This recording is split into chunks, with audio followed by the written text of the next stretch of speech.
징계는 하나님이 주신 기회다.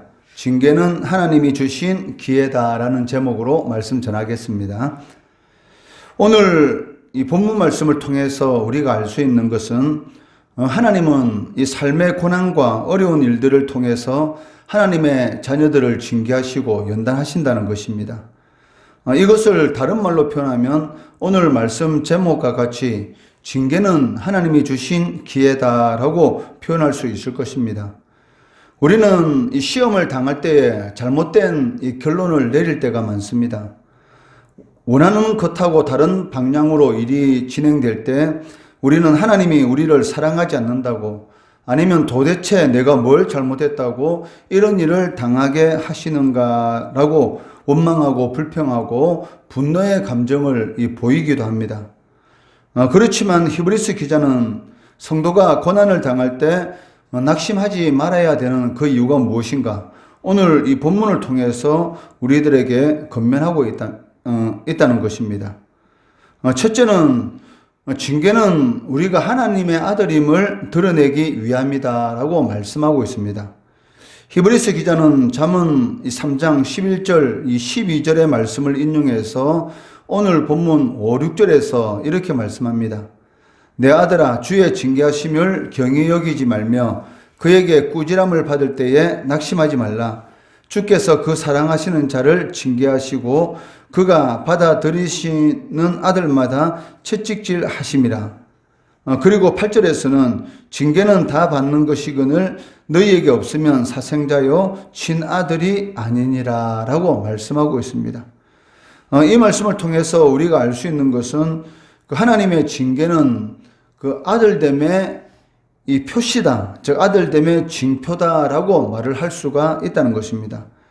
이를 7절 하반절에서는 어찌 아버지가 징계하지 않는 아들이 있으리요라고 되묻고 있습니다. 사실 히브리서를 기록할 당시에 이 징계라는 것은 아버지의 특권이자 의무였습니다. 만약 아버지가 그 자녀를 징계하지 않는다면 그것은 이 애정의 표시가 아니고 무관심이나 그 아들에 대한 거부의 표시였기 때문에 아버지가 이 아들을 징계한다는 것은 그만큼 이 관심을 가지고 있고 사랑하는 그러한 표였기 때문입니다. 7절과 이 8절 말씀해 보시면 징계라는 이 말이 나오고 있는데 이 단어는 이 헬라어로 파이데이아라는 단어를 사용하고 있습니다. 이 단어는 그 어린이를 의미하는 이 파이스라는 단어에서 이렇게 나왔는데 그 자녀를 양육하는 그런 의미로 쓰이는 이 단어라는 것입니다. 이는 이 부모가 이 자녀로 하여금 성장하도록 하기 위해서 여러 가지 이 힘든 그런 경험들을 시킬 수도 있고 여러 가지 어려운 그런 교육 과정들을 걷도록 할 수가 있다는 것입니다. 이와 동일하게 하나님께서는 이 성도들의 삶 가운데 여러 가지 이 힘든 그런 경험들을 하도록 하시는 경우도 많이 있습니다. 그렇지만 이러한 고난과 이 시련들의 이런 경험들은 성도들을 더 강하게 만드는 것이고 욥처럼 하나님을 더 깊이 알게 하는 그러한 계기가 된다는 것입니다. 그렇지만 때로는 하나님께서는 이 우리들의 이 죄를 벌하기 위해서 징계를 통한 그러한 이 고난도 주시기도 한다는 것입니다. 이러한 것들을 통해서 하나님께서는 이 우리들의 이 잘못된 부분들을 교정하기도 하신다라고 말씀하고 있습니다. 6절 하반절에 보시면 그가 받아들이시는 아들마다 채찍질 하심이다라고 말씀하고 계시다는 것이죠. 즉 하나님의 자녀들, 즉 하나님의 아들들의 이 삶 가운데는 반드시 하나님의 징계는 있을 수밖에 없다는 것이죠. 왜냐하면 그런 일들을 통해서 하나님을 더욱더 가까이 또 하나님을 바라보는 그런 삶을 살도록 이 도구로 사용하신다는 것입니다. 6절 하반절에 이 채찍질이라는 이 단어는 그냥 단순한 이 채찍질을 의미하는 것이 아니고 심한 이 징벌을 이렇게 의미하고 있습니다. 이에 대해서 칼빈은 하나님의 채찍은 우리를 향한, 즉 성도를 향한 하나님의 사랑에 대한 증거다라고 말을 하고 있다는 것입니다. 하나님이 사랑하시는 그 증거 가운데 하나가 무엇인가? 바로 하나님의 징계 또한 하나님이 하나님의 자녀들을 사랑하는 그런 징표로서 사용하신다라고 칼빈은 말을 하고 있습니다. 하나님께서 우리의 삶 가운데 여러 가지 고통과 이 난처한 일로 채우시는 그런 궁극적인 목적은 우리가 하나님을 굳게 붙드는 그런 이 법을 확실히 배우도록 하기 위함이다라고 성경은 이 말씀하고 있습니다. 하나님께서는 인생의 길이 거칠고 이 복잡하다라는 그런 것들을 우리들에게 이 경험케 하십니다. 그리고 그런 일들을 통해서 우리가 더욱 하나님을 의지하는 그리고 이 감사하는 그런 법을 배우게 하신다는 것입니다. 그렇기 때문에 하나님께서 우리들에게 이 징계를 행하실 때에 이 낙심하지 말라라고 권면하고 있습니다. 5절 하반절에 보시면 그에게 꾸지람을 받을 때에 낙심하지 말라. 그렇기 때문에 이 시험이라는 것은 이 성도의 삶의 본질적인 그런 부분이다라고 말을 할 수가 있고 또한 하나님의 자녀들에 대한 사랑의 표현이다라고 말을 할 수가 있다는 것입니다. 이것을 우리가 깨닫고 신앙생활을 하게 된다면 어떤 우리가 원치 않는 그러한 이 고난과 환난 가운데서도 그 하나님의 이 본질적인 이 성품 그리고 우리들에 대한 그런 사랑을 깨달을 수 있다라고 말씀합니다. 둘째는 이 징계는 우리들의 유익을 위해서 하나님께서 행하시는 것이다라고 말씀합니다. 10절 말씀해 보시면 그들은 잠시 자기의 뜻대로 우리를 징계하였거니와 오직 하나님은 우리의 유익을 위하여 그의 거룩하심에 참여하게 하시느니라 라고 말씀하고 있습니다. 부모는 이 자녀들이 차에 치이지 않도록 항상 길을 건너기 전에 길 양쪽을 모두 살피다라고 가르치는 것을 볼 수가 있습니다. 지금도 저희 이 모친께서도 항상 이 부산에서 어머니와 시간을 보내고 이제 장류로 돌아올 쯤 되면 항상 집을 났을 때에 길 조심해라, 운전 조심해라, 끊임없이 그렇게 말을 하는 것을 이렇게 볼 수가 있습니다. 마찬가지로 이 하나님의 징계는 그 우리를 위험에서 보호하시고 또 삶 또한 이 풍성한 길로 이끌어 준다는 것입니다. 그 사실 사람은 그 누구나 모든 일이 생각대로 순조롭게 진행된다면 이 거룩함에 대한 그러한 이 간절함을 가지지 않는 것이죠. 내가 원하는 대로 생활이 잘 진행되는데 과연 하나님에 대한 이 간절함 그리고 하나님에 대한 그러한 이 기도 생활 이것이 그의 삶 가운데 풍성할 수 있겠는가? 전혀 불가능한 것이죠. 오늘날 많은 사람들이 이 무신론적인 그런 삶의 방향을 가지는 그 이유가 무엇입니까? 이 많은 것을 소유하고 있고 많은 것을 누리고 있기 때문에 하나님이 없어도 내 인생을 살아가는데 전혀 불편함이 없다라는 그런 생각들로 인해서 많은 사람들이 이 하나님을 찾지 않는다는 것이죠. 다르게 표현한다면 그 자신의 생각대로 모든 일들이 순조롭게 잘 진행되고 있는데 하나님의 도움이라는 것은 없어도 내가 내 인생을 즐겁게 살 수 있다라는 그런 이 생각들이 이 많은 사람들의 이 마음을 이렇게 잡고 있다는 것입니다. 우리가 80년대, 90년대만 하더라도 너무나 이 삶이 어렵고 힘들기 때문에 하나님을 전적으로 이렇게 의지했지 않습니까? 아침에 직장에 출근하기 전에 교회에 들려서 하나님 앞에 기도하고 또 저녁에 퇴근하고 나서는 그 하루의 삶이 너무나 고달프고 너무나 힘들어서 하나님 앞에 울며 불며 얼마나 애틋하게 하나님 앞에 부르짖었습니까? 그러한 부르짖음들이 지금의 이러한 경제적 풍요를 이렇게 주셨는데도 불구하고 어느 순간인가 마치 자신이 열심히 노력해서 그러한 풍요로운 삶을 누리고 있는 것처럼 이 착각에 빠지고 있다는 것이죠.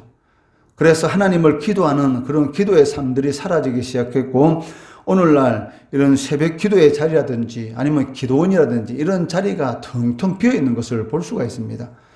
사실 얼마 전만 하더라도 이 기도원 근처의 산에 얼마나 많은 사람들이 산기도에서 부르짖었습니까? 그런데 오늘날 이 산기도라는 그 자체가 사실은 찾아보기 힘들 정도로 이 기도하지 않는 것들이 성도들의 삶 가운데서 마치 일반화된 것처럼 그러한 이런 영적인 좋지 않은 그런 흐름들이 나타나는 것을 이렇게 볼 수가 있는 것이죠. 그게 왜 그러냐면 이 풍부하면은 이 거룩함에 대한 그런 욕망이 이렇게 쉽게 사라지게 되는 것입니다. 그렇지만 시련과 환난이 그의 삶에 임하게 되면 더욱 주님을 가까이 하게 되고 거룩한 삶을 살아가려고 하는, 즉 하나님을 전적으로 신뢰하고 하나님을 의지하려고 하는 그런 이 모습을 보이는 것을 볼 수가 있습니다. 시편 119편 기자는 71절에서 고난당한 것이 내게 유익이라 이로 말미암아 내가 주의 율례를 배우게 되었나이다 라고 고백합니다. 그리고 시편 119편 67절에서도 고난당하기 전에는 내가 그릇 행하였더니 이제는 주의 말씀을 지키나이다 라고 고백하는 것을 볼 수가 있습니다. 고난과 이 시련은 성도들에게 있어서 그릇 행하던 그러한 자리에서 벗어나서 바른 자리로 돌아오게 만드는 것이고 구별된 삶을 살도록 성도들을 이끌어 간다는 것이죠. 그렇기 때문에 이 고난과 시련이라는 것은 궁극적으로는 하나님의 자녀들에게 이 복으로 다가오는 것을 우리는 볼 수가 있습니다. 그런데 그것을 복으로 보지 않고 마치 그것을 이렇게 저주로 화로만 이렇게 보기 때문에 그 안에 있는 하나님의 이런 뜻을 우리가 분별하지 못한다는 것이죠. 이스라엘 백성들이 이 광야의 이런 삶 가운데 자신이 원치 않는 이 물이 없는 이 마라와 같은 그런 곳에 도착했다 할지라도 잠시 참고 하나님께서 우리를 이 애굽에서 구원해 주셨고 홍해 바다를 가르시면서 우리를 구원해 주셨고 또 지금 이 구름 기둥과 불 기둥을 통해서 하나님께서 우리와 함께 하신다는 것을 보여주고 계시는데 이까지 지금 현재 잠시 마실 물이 없다고 우리가 하나님을 원망하고 하나님 앞에 불평할 필요 있겠느냐? 참고 기다려보자. 그러면 반드시 하나님께서는 이 눈에 보이는 마라와 같은 비교되지 않는 그런 신령한 그런 은혜를 주실 것이다 라고 생각했다면 이스라엘 백성들의 이 광야의 삶이 어떻게 되었을까요? 이것은 말할 필요가 없다는 것이죠. 마찬가지로 성도들의 삶 가운데 고난의 시련이 있다고 할지라도 그 고난의 시련을 어떻게 바라보느냐, 즉 그릇 행하는 자리에서 하나님이 기뻐하는 자리로 돌아오게 만드는 그런 통로다라고 만약에 그것을 우리가 바라보게 된다면 오히려 고난과 시련이 하나님의 이 복을 누릴 수 있는 그런 이 도구로 우리들의 삶 가운데 다가오게 된다는 것입니다. 그래서 히브리서 기자는 이 10절 하반절에서 오직 하나님은 우리의 유익을 위하여 그의 거룩하심에 참여하게 하시느니라 라고 말씀하고 계십니다. 셋째는 징계는 성도의 삶 속에 의와 평강의 열매를 맺도록 한다라고 말씀하고 있습니다. 11절 말씀해 보시면 무릇 징계가 당시에는 즐거워 보이지 않고 슬퍼 보이나 후에 그로 말미암아 연단받은 자들은 의와 평강의 열매를 맺느니라 라고 말씀하고 있습니다. 성도는 이 시험의 끝에 상급이 있다는 것, 현재의 고통 때문에 더 큰 유익이 있다라는 것을 믿음으로 바라볼 수 있어야 합니다. 다만 하나님께서는 우리를 하나님의 창조 목적에 맞도록 빚어가시는데 그 빚어가는 그 방법은 우리가 선택할 수 없다는 것이죠. 즉 하나님의 방법으로 하나님께서 우리를 부르신 그 목적에 맞도록 빚어가기 때문에 우리가 원치 않는 그런 일들이 우리의 삶 가운데 일어난다 할지라도 범사에 감사라. 그것이 그리스도 예수 안에서 하나님의 뜻이다라는 그 말씀을 붙들고 우리가 인내해야 한다는 것입니다. 그래야 할 때에 이 11절 이 말씀대로 평강의 열매 그리고 의의 상급이라는 것이 우리들에게 주어진다라고 말씀하고 있습니다. 바울은 디모데후서 4장 8절에서 이제 후로는 나를 위하여 의의 면류관이 예비되었으므로 주 곧 어려우신 재판장이 그날에 내게 주실 것이며 내게만 아니라 주의 나타나심을 사모하는 모든 자에게도 주신다라고 말씀하고 있습니다. 바울이 이제 후로는 즉 자신이 주를 위해서 맡기신 그 사명을 죽기까지 끝까지 충성하였는데 이 충성으로 인해서 주님께서 자에게 주시는 것이 있다는 것이죠. 그것이 바로 오늘 본문 말씀에서는 의와 평강의 열매, 의의 상급, 그리고 이 샬롬의 은혜다라고 말씀하고 있습니다. 그런데 이런 은혜는 자신에게만 주는 것이 아니고 하나님의 이 믿음의 길을 걸어갈 때에 고난과 시련의 길을 잘 인내한 그러한 자들에게, 즉 주의 나타나심을 사모하는 자들의 모든 자들에게 이러한 상급을 주신다라고 말씀하고 있다는 것이죠. 누가 주의 재림을 기다립니까? 바로 하나님의 뜻대로 살아가는 자들인 것이죠. 하나님의 뜻대로 살아가는 자들의 삶 가운데 이 고난과 시련이 있을 때에 주님 어서 오시옵소서라는 그런 말이 나올 수밖에 없다는 것이죠. 며칠 전에 선산에 있는 그 아시는 이 목사님 이 시골교회를 이렇게 방문하게 됐는데, 사실 요즘 시골교회는 거의 70 이상의 이 연세 드신 이 성도들이 있고, 대부분의 시골교회에 보면 한 10명 안짝의 그런 이런 그 어른들만 있는 경우가 많습니다. 그리고 이 변화도 없고, 그러다 보니까 어느 정도 한 10년 정도 이게 되다 보니까 이 낙심하게 되는 그런 일들이 있지 않습니까? 그 사모님도 그러한 일에 대해서 이렇게 말씀을 하시고, 변화가 없고 그러한 삶 가운데 순간순간 이렇게 낙심되는 그러한 이런 일들이 있었다라고 하면서 이 고백하는 말이 무엇이냐면, 하루도 속히 주님께서 빨리 오시면 좋겠다. 그리고 어떻게 보면 이 목회라는 것이 너무나 어렵고 힘들다 보니까 될 수만 있으면 빨리 그냥 만 70세에 은퇴하는 것이 아니라 65세라도 빨리 은퇴하시면 좋겠다라고 이렇게 말을 하는 것을 이렇게 들었습니다. 그것을 보면서 남의 일이 아닌 것처럼 이렇게 느껴지는 그런 마음도 있었는데, 그렇더라 하더라도 주님께서 주신 그 사명이 있으니까 끝까지 이렇게 잘 감동해야 하는 것이죠. 그러면서 또 한 가지 또 즐거운 그런 부분도 있는데, 그 근처에 이렇게 애들 한 2-3명이 이렇게 노는데, 그 2-3명이 이렇게 있더라도 그런 애들이 예배 시간에 이렇게 뛰어다니고 하지만은 그 2-3명 애들이 이 불신자 가정 가운데서도 이렇게 아멘이라고 큰 소리 따라하고, 이거 보면서 또 행복하다 그런 말씀도 하는 거예요. 그렇지만 이 하나님의 일을 감당하고 또 너무나 변화도 없고 또 거기에서 낙심하고 또 힘들어할 때에 이 나오는 그 고백이 무엇이겠습니까? 주님 어서 오시옵소라는 거죠. 속히 주님이 오시면 좋겠다. 만약에 예를 들어서 생각대로 일이 잘 되고 또 삶 가운데 편안하다면 조금만 더 주님 늦게 오십시오, 이런 생각이 들지 않겠습니까? 그렇지만 하나님께서 맡기신 사명을 감당하는데도 불구하고 나름대로 열심히 그렇게 섬긴데도 불구하고 변화가 없는 삶이 오래도 지내다 보니까 자신도 모르는 사이에 낙심되고 실망이 되는 것이죠. 그럴 때에 물론 낙심과 실망 가운데서 나오는 고백이지만 사실은 그러한 고백, 그러니까 시련과 고난 가운데서 더욱 하나님의 이 재림을 바라보게 된다는 것이죠. 그러므로 성도는 이 고난과 시련 때문에 힘들고 지치더라도 주님께서 허락하신 그 길을 인내하며 걸어가야 한다는 것입니다. 12절, 13절 말씀해 보시면, 그러므로 피곤한 손과 연약한 무릎을 일으켜 세우고 너희 발을 위하여 곧은 길을 만들어 저는 다리로 하여금 어그러지지 않고 고침을 받게 하라. 이 말씀이 무엇입니까?